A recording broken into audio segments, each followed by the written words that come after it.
이강래 잡지사 3월호 세 번째 페이지. 왜 이렇게 끈적끈적하네요. 오늘은 시작이. 시가도 야구도 럼주도 딱히 안 좋아하지만 오늘의 행선지를 쿠바로 잡아오신 광개바라 박광일 선생님과 함께합니다. 어서 오세요. 안녕하세요. 올라. 올라. 아니 이 시간이 지금 한국사 시간인데 말이죠. 그렇죠. 오늘 북중미 카리브해의 쿠바로 떠나보자. 이거를 선생님께서 먼저 제안을 하셨다고 하는데. 그렇습니다. 뭐 마침 얼마 전에 쿠바랑 우리가 수교를 맺기도 했습니다만. 그렇죠. 이제 그런 어떤 역사도 살펴볼 수가 있을 것 같지만 네네. 사실 이제 또 제가 한국사 특히 요즘에 이제 독립운동 관련된 얘기를 많이 하고 있고 네. 또 3.1절 즈음이기도 하니까 그런 면에서 볼 때 이제 이 쿠바 얘기가 탁 어울리지 않을까 이런 생각을 하게 됐는데요. 그래요. 이제 독립운동가들의 여러 기록 중에서 가장 유명한 게 백범일지잖아요. 김구 선생. 그렇습니다. 그래서 이제 상하권으로 나눠져 있는데 네. 그 백범일지를 보면은 당시에 이제 독립운동가들이 굉장히 어려웠던 어떤 상황들 더불어서 이제 임시정부를 도와줬던 사람들에 대한 기록들이 나옵니다. 네. 그러면서 이제 미주에 있는 동포들이 뭐 돈을 얼마를 모내서 보냈다 이래갖고 그 이름까지 적혀 있어요. 그러니까 그만큼 이제 독립운동 자금을 소중하게 쓰겠다라는 뜻도 거기에서 살펴볼 수가 있는데 네. 그 이름 중에 쭉 가다 보니까 쿠바 임천택 그 쿠바입니까 정말? 그 쿠바예요. 쿠바에 계셨구나. 그래서 저도 처음에는 이게 어떤 내용인지 모르고 그냥 어쨌든 책을 한 거 완독을 해야 되니까 네. 그리고 나서 이제 나중에 이제 쿠바 관련된 자료를 찾아보니까 네. 아 여기에도 우리 독립운동을 어떻게 꿈꿨던 그러니까 도와주었던 사람들이 있었고 무엇보다도 그 시기에 거기에 그 사람들이 가 있었구나가 더 놀라웠던 거죠. 그러니까요. 네. 1921년 2년 이후에 이제 쿠바에 사람들이 살기 시작했는데 한국 네. 사람들이 살기 시작했는데 네. 그런 역사도 또 몰랐었구나. 그러니까 독립운동의 역사 또 이민의 역사 요 부분을 같이 살펴보면 좋겠다. 야. 이런 생각이 들었습니다. 백범일지에 기록된 쿠바 임천택 여기서 이제 키워드를 잡고 시작해서 보니까 이제 한국인이 쿠바로 이주한 역사가 100년이 넘었다고 하는데 아마 몰랐던 분도 계셨을 것 같거든요. 그래서 오늘은 근대 역사 속 한국인의 이민사 또 고구의 독립을 위해 멀리 타국에서 힘쓴 독립운동가에 대해서 알아볼까 합니다. 자, 먼저 그 임천택 선생님의 삶을 이해하기 위해서 코리안 디아스포라의 역사를 살펴볼 필요가 있을 것 같은데 선생님 일단 디아스포라 정의를 한번 하고 가면 좋을 것 같아요. 그렇죠. 이제 한자 그러니까 영어의 뜻 그 자체를 뭐 풀어보면 이주 이민 이렇게 되어 있습니다만은 역사적인 내력으로 본다 그러면 이제 그리스의 폴리스에 있었던 사람들이 소아시아를 개척을 하거든요. 지금 이제 터키 지역이죠. 예. 시리아 지역 이쪽을 개척을 하면서 이제 그쪽으로 넘어가는 것들을 그 당시 사람들은 이주했다. 디아스포라라는 말이 그 그리스에서 시작이 됩니다. 네. 그러다가 이제 그거를 조금 더 널리 유럽 사람들이 쓰기 시작했던 거는 이제 성경에서 나오는 그러니까 이제 바빌론의 유수. 예. 그래서 이제 팔레스타인을 떠났던 유대인들 BC 6세기에 있었던 이 장면을 이제 디아스포라라고 얘기를 하면서 또 디아스포라의 어두운 모습들이 이제 여기에 더해지게 되면서 네. 대체로 디아스포라라 그러면은 여기서 살고 싶지만 살지 못해서 어딘가로 떠났던 사람들. 그렇죠. 예. 그래서 이주, 이민을 얘기를 하게 되고요. 이런 과정 속에서 우리나라도 역사 속에 몇 번의 디아스포라가 있었잖아요. 그러니까 예를 들어 고구려가 멸망하고 백제가 멸망하고 예. 그 디아스포라가 있었거든요. 네네. 그런데 잠시 잊혔던 그것이 이제 근대에 있어서 독립운동 과정에서 나라를 떠나서 독립운동을 하겠다거나 이 나라에서 살기가 어렵기 때문에 나의 삶을 찾아서 떠났던 네. 그런 사람들을 생각을 하니까 네. 이제 여기서는 이제 이주, 이민 이 정도로 아마 생각을 하시면 될 것 같고 여기에 덧붙여서 원래 있던 가족들하고 헤어지니까 예. 이산 이 산까지. 그렇죠. 를 염두에 둔 의미가 여기에 들어 있겠다라고 보시면 이제 한인의 디아스포라는 이제 그런 의미 속에서 근대 역사를 좀 살펴볼 수 있을 것 같습니다. 그럼 근대 한인의 디아스포라 이주 이민은 보통 어디로 많이들 가셨나요? 처음에 대부분의 사람들은 고향을 떠나지 못합니다. 뭐 여러 가지 이유가 있습니다만은 그러니까 가능하면은 떠나더라도 네. 다시 돌아오고 돌아올, 싶어해요. 좀 멀지 그러면 않은. 그렇죠. 그러면 이제 대체로 평안도 사람들은 압록강, 그 다음에 함경도 사람들은 두만강 넘어서 거기서 좀 미개간지를 좀 개척을 하다가 다시 돌아오겠다 네네. 이 생각을 했던 것이었고 네. 대체로 이제 농사짓기 어려웠던 1860년대 예. 그다음에 이제 세금 문제 이런 것들을 피해서 잠시 떠나기 시작했었는데 이제 이런 부분들은 일종의 그러니까 뭔가 법 외의 이민이라고 볼 수가 있잖아요. 예. 왜냐하면 조선 정부에서도 관여하지 않았지만 또 어떻게 보면은 청나라나 아니면 러시아에서도 반갑게 여기지 않았던 부분들도 있었거든요. 예. 나라에서 관리가 안 되는 그렇죠. 거죠? 예. 그러니까 이제 그 상황을 이제 인정해 주는 정도로 다음에 바뀌었다라고 볼 수가 있는데 예. 1900년 전후에 이제 공식적인 이민을 준비를 하게 됩니다. 예. 이제 그 시기가 이제 1901년 2년에 조선 상황이 굉장히 안 좋아요. 대한제국 그래요? 상황이. 그러니까 이 사람들이 어떤 먹고 살 방안을 국가 차원에서 좀 마련해야겠다라고 하는데 네. 마침 하와이에서도 노동자가 부족한 상황이 오. 만들어지게 되면서 예. 그러면은 요거를 이제 미국 선교사들 주로 이제 인천에 있었던 감리교 교단에서 좀 주도를 했었던 부분이 있었고 네. 알렌이 주선을 하게 되는데 네. 그렇다면 우리도 이민을 관장할 관청을 공식으로 만들자. 아, 예. 그래서 이제 숫자를 쓰지만 당시 유자를 읽어서 수민원 또는 유민원이라고 하는 관청을 만들어서 이제 우리가 알고 있는 하와이 이민을 1902년에 아. 갤리코를 통해서 그다음에 일본을 거쳐서 갔던 것이 예. 우리나라의 첫 공식 이민이 됩니다. 그렇군요. 그러니까 1905년까지 대략 한 7천여 명이 하와이로 떠났다고 하고요. 그렇습니다. 그리고 이제 1905년이 되면 그 희대의 사기 이민 사건이 있었다고 합니다. 사기 이민. 우리나라 사람이 사기로 멕시코 이민을 가는 일이 있었다. 그렇죠. 그러니까 사실 이제 하와이 이민도 좀 이렇게 얘기를 하면은 뭔가 좀 가슴이 좀 답답한 부분이 있어요. 예. 왜냐하면 일하러 갔지만 사실은 결국은 거기 가서 제대로 된 대접을 못 받았고 아, 착취를 당하셨구나. 그렇죠. 그래서 이름으로 불리기보다는 번호로 불리는 경우가 많았었고 아, 여권 다 가져갔었거든요. 예. 그 여권 가져갔는데 지금 보면 도장이 안 찍혀 있어요. 그냥 단체로 들여보냈다는 얘기입니다. 죄수 취급을 받은 것 같아요. 그러니까 예. 어떻게 보면은 여기 일하러 왔지만 너희의 어떤 관리는 우리가 책임지고 때에 따라서는 어떤 권리를 인정받지 못할 수 있다. 이런 느낌이었었던 거죠. 네네. 그런데 그래도 이거는 합법 이민인데 아, 예. 지금 말씀하셨던 것처럼 1905년 멕시코 당시 이제 묵서가 이민은 아, 한자로 멕시코가 묵서가군요. 묵서가입니다. 예. 그러니까 그 당시 이제 미국은 아미리가 합중국, 아, 그렇구나. 네, 그다음에 프랑스는 법국, 불란서 아닌가? 법국, 법국. 네, 그다음에 예. 독일은 덕국. 덕국. 덕국. 예, 예. 정어를 총알로에 가면 좋은 나라 덕국. 그러네. 네. 도이치 약간 이런 느낌인가 보다. 그렇죠. 예, 예. 그런데 이제 지금 이제 예를 들어 불 그다음에 독으로 쓰는 거는 일본식 아, 표현입니다. 그렇군요. 네. 예. 어쨌든 묵서가 멕시코. 그래서 이제 그 황성신문에 이제 그 표현이 됐는데 이게 지금 아메리카에 간 것보다 묵서가가 훨씬 낫다. 여기가 대접이 훨씬 더 좋고 가면은 훨씬 더 어떻게 보면 돈도 잘 벌 수 있고 그다음에 당신들을 잘 대우를 해줄 거다. 이렇게 한 거예요. 예. 그래서 무려 1,000명이 넘는 1,033명이 이 한 번에 이민에 동참을 하게 됩니다. 남성이 한 700명, 그다음에 여성과 아이들을 한 합쳐서 한 300명 정도가 갔는데 예, 예.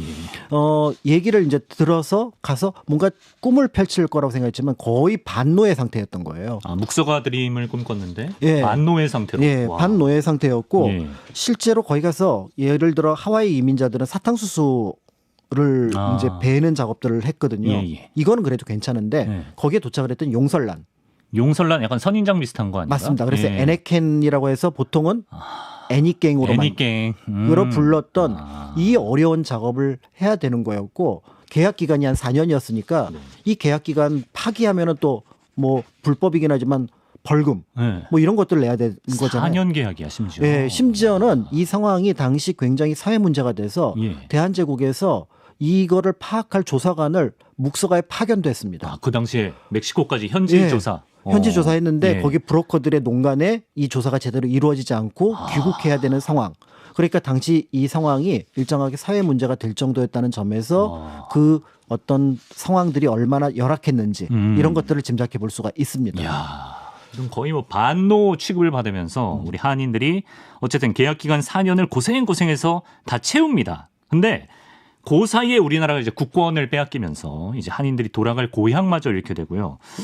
그럼 뭐 어떡하나요? 이제 뭐 멕시코에 쭉 눌러 계실 수밖에 없는 건가? 그렇죠. 그러니까 이제 보통 이민을 갔던 사람들의 목표는 네. 그러니까 당시 이민은 노동 이민이기 때문에 네. 돌아온다예요.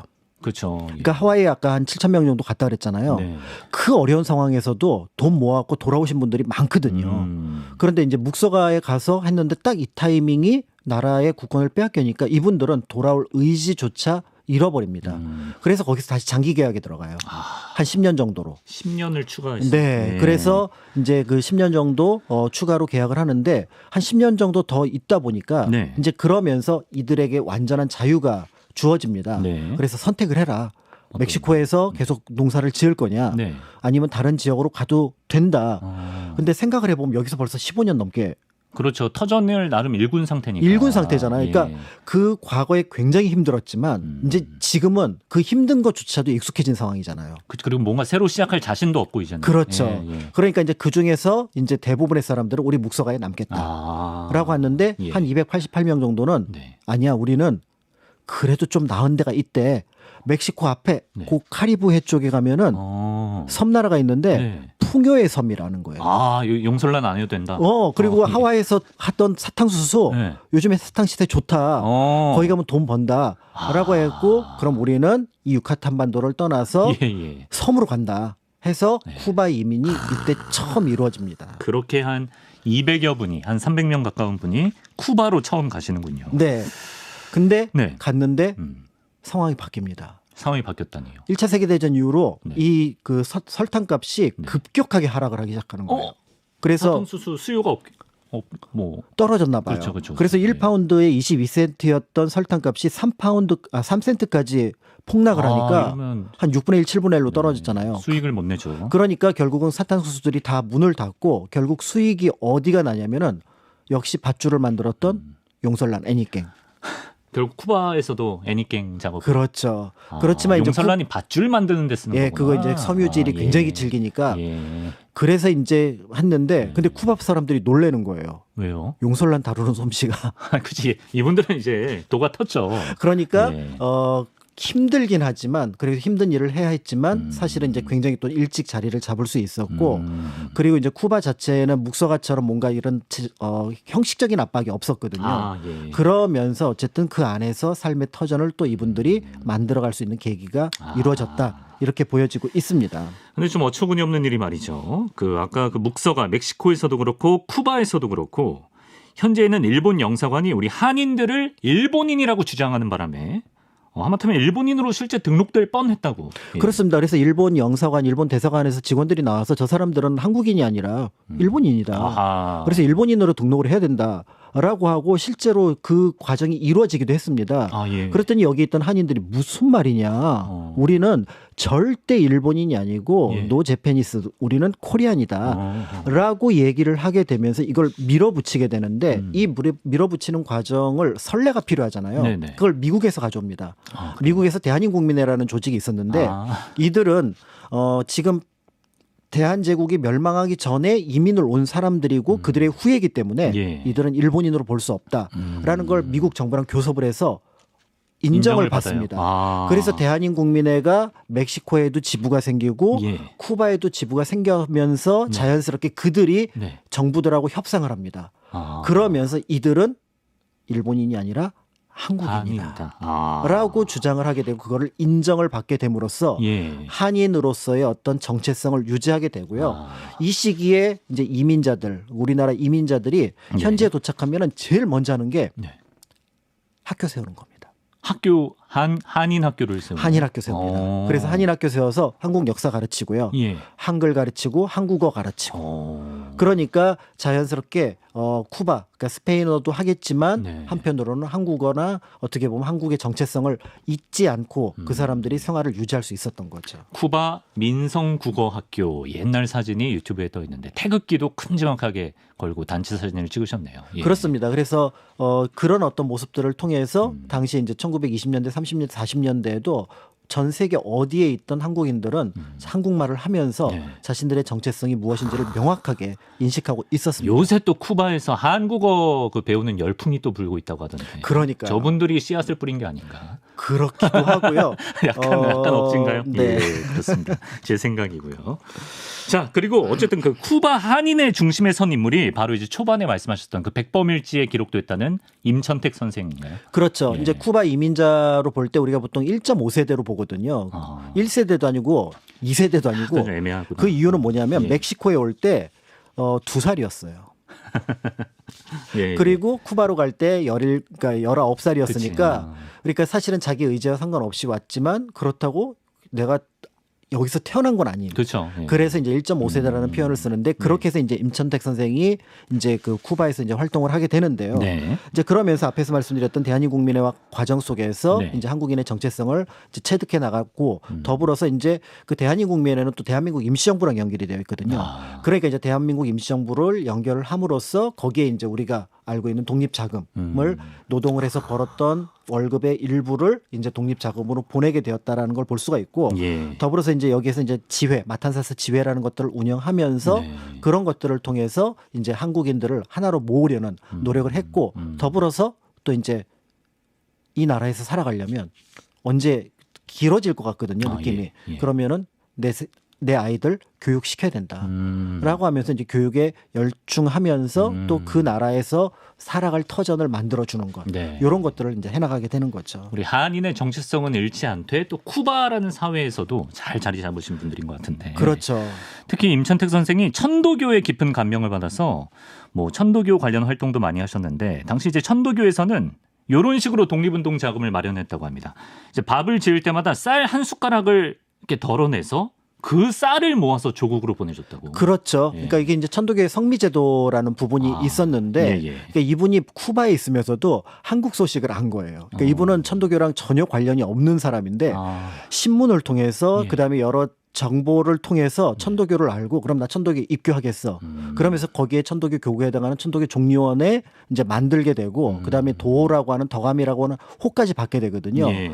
그런 과정 속에서 이제 서울에 있었던 천도교인들하고 편지를 주고받으면서 네. 그렇게 해서 천도교인이 된 케이스입니다. 그러니까 이제 그 제도에 따라서 이제 성비제도에 따라서 그걸 가지고 이제 독립운동 자금을 모았다라고 한다면 예. 쿠바에 있으면서도 한국에 대해서 얼마나 관심이 있었는지를 알 수가 있고 나중에 이제 그 광주 학생 운동이 일어났는데 아, 예. 지금 고국에 큰일이 일어났다.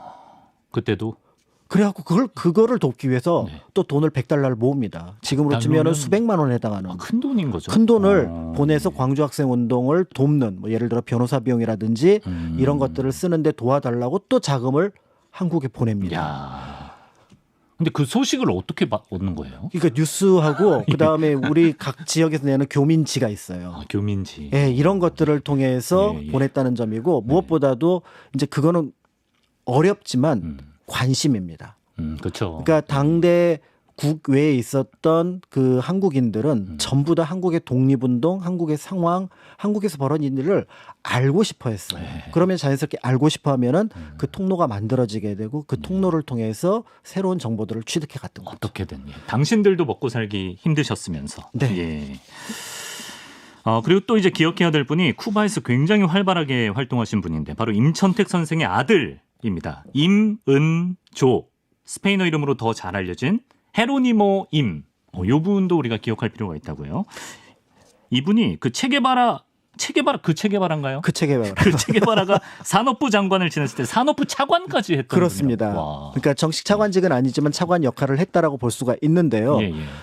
사실 이제 그 이문조라고 하는 인물, 헤로니모 임이라고 하는 사람은 이제 한편으로 이제 두 가지 정체성을 가지고 살아야 되잖아요. 하나는 한국인으로서의 정체성이지만 한편으로 쿠바에 살고 있으니까 또 쿠바의 정체성, 쿠바인으로서 정체성을 가지고 살아야 되는데 네. 쿠바 안에서 부조리가 보였던 거예요. 그러던 가운데 이제 아바나 대학의 철학과로 들어갔는데 아, 예. 철학보다는 난 법학 공부하고 싶어 해갖고 전과를 합니다. 아, 예. 그 전과를 했더니 거기에 누가 있냐면은 그때는 수염이 없었던 카스트로가 피델 카스트로. 이거 뭐야? 가 있었던 거죠. 이질감 느껴져. 예. 그러면서 예. 이제 카스트로와 동급생으로서 그다음에 혁명 동지로서 카스트로 동기네. 네, 와, 예. 하게 되니까 네. 자연스럽게 이제 카스트로는 또 체게바라랑 이제 쿠바 혁명을 꿈꿨던 예, 예. 아르헨티나 출신의 그러니까 이제 그런 과정 속에서 1950년대에 이 쿠바 혁명에 직접적으로 참여를 하게 되는 거죠. 아하. 그러니까 한국의 독립에 대한 얘기들을 이제 멀리서 1945년에 듣기는 했지만 예. 그렇지만 자기가 지금 돌아갈 수는 없는 상황이니까 네. 그러니까 이제 임천택의 삶이 있고요. 임천택 이후에 이문조의 삶이 있었던 거죠. 그러니까 이문조는 이문조의 삶을 또 이제 살아가기 시작하는 예. 그 과정 속에서 지금 말씀하셨던 것처럼 이제 산업부 차관까지 하게 되고 네. 그리고 나서 이제 거기에서 물러나서 지방 도시의 조그만 시장까지 조그만 도시의 시장까지 하게 됐고 훈장도 한 9개 정도 받았다고 합니다. 네네. 그리고 이제 퇴직할 때 이제 어떻게 보면은 이제 자동차도 한 대 이제 받기도 했었는데 예. 문제는 쿠바 경제가 이제 70년대 80년대 미국과의 대립 과정 속에서 완전히 봉쇄가 되면서 네. 무너지게 되고요. 그 과정에서 이제 사회주의 국가라는 점에서 한국과의 거리도 멀어지게 멀어지죠. 됩니다. 예. 다만 이제 고위 관료이기 때문에 북한은 몇 번 왔다 갔다 했던 그렇군요. 부분들이 있었어요. 예. 그런데 퇴직할 즈음에는 이제 별다른 자산이 없으니까 그 자산 중에 자동차가 있었잖아요. 예. 그걸 갖고 택시 사업을 합니다.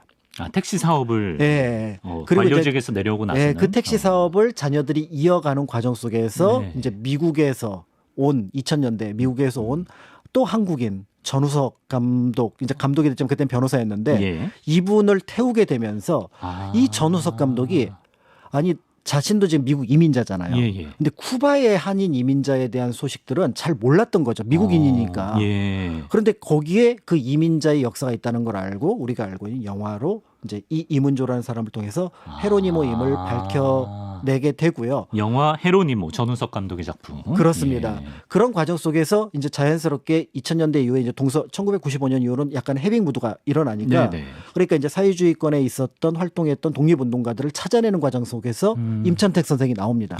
예. 그래서 임천택 선생은 나중에 고국에 묻히고 싶다고 했거든요. 그러면서 2000년대 이제 그 이문조 선생이 이제 임천택의 그 유해를 들고 한국에 안장을 하게 됨으로써 아버지의 유해를 들고 그러면서 이제 한국에서도 그 건국 훈장을 드리거든요. 예. 이제 그러면서 이제 우리가 알고 있는 독립운동가 역사에서 또 이민자의 역사로 그러면서 또 한편으로 어떻게 보면 제3의 삶을 살아갔던 사람들의 이야기까지 관심을 갖게 되는 주인공이 되었다라고 볼 수가 있고요. 예.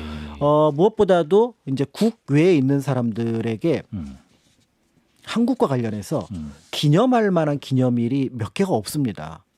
그런가요? 그렇잖아요. 아직 광복이 안 됐으니까 광복절을 없고요. 그렇지. 그다음에 나라가 개천절 정도? 그렇죠. 예. 개천절 정도지만 그것도 그렇게 뭐 이렇게 쉽게 당시에는. 와닿지는 않았고요. 예. 그러니까 이제 만주라든지 그다음에 연해주 쪽에서는 개천절 그다음에 굉장히 큰 의미를 가지고 있었지만 네. 그런데 이때 이제 기념할 만한 게 네. 독립을 선언한 날 독립선언일 3.1절. 고 3.1절을 기념하셨습니다. 그렇습니다. 그래서 1927년, 28년 이후로 쿠바에서도 늘 3.1절이 되면은 사람들이 모여서 그러니까 국내에서는 3.1 운동에 대한 기념일로서 조심스럽게 어떤 기념 행사를 치렀다면은 네. 국외에서는 그날이야말로 야. 우리가 기념해야 될 날이고 우리의 정체성을 찾아가는 날이고 우리가 앞으로 나아갈 길이 이 날의 의미에 있다. 이렇게 생각했다는 점에서 국외에서 계속 3.1절을 기념했다라고 한다 그러면 또 이분들을 바라보는 시선은 그러네요. 조금은 예. 우리가 생각을 바꿀 수 있을 것 같습니다. 정말 중요한 날이었겠네요. 그분들에게도 네. 3.1절이. 참고로 그 임천택 선생님의 유해는 지금 대전 국립현충원에 안장되어 모셔져 있습니다. 네. 있다라고 합니다. 시간이 다 돼서 오늘 요 정도 쿠바에서 독립운동을 하셨던 6월 끝인가요? 좀 아쉬우시. 사실 준비하신 게 더 있긴 한데 나중에 또 기회가 되면 만나보기로 하고요. 너무 아쉬워하시는데. 그러니까 너무 아쉬운데요. 시간이 왜 이렇게 지나갔죠? 대신 이제 마무리 멘트로 네. 오늘 선생님께서 특별한 메시지를 준비하셨다고 들었거든요. 네. 예. 1919년 3.1 운동이 일어났습니다. 그 사건 자체로도 굉장히 큰 의미가 있는데 네. 이제 그 사건이 당시 그 박은식 선생의 기록에 따르면 당시 한국인의 10% 이상이 되는 200만 명 이상이 직접 참여했던 만세 운동이었고요. 네.